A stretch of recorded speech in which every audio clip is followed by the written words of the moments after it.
આજ રોજ તારીખ 22/8/26ના રોજ રાતના 2 થી 3ના અરસામાં ભરૂચ જિલ્લાના જાડેશ્વર ચોકડી નજીક એક ટ્રક ચાલકે કોઈ કારણસર સ્ટીયરિંગ પરથી કાબુ ગુમાવતા ટ્રક રેલિંગ તોડીને ટ્રક રોડની સાઈડમાં ખાડામાં પડી હતી અને ડ્રાઈવરનો આબાદ બચાવ થયો હતો અને ટ્રકને મોટું નુકસાન થયું હતું.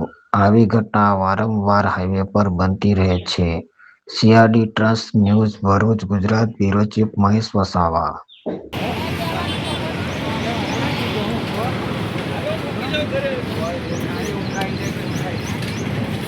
લાંબી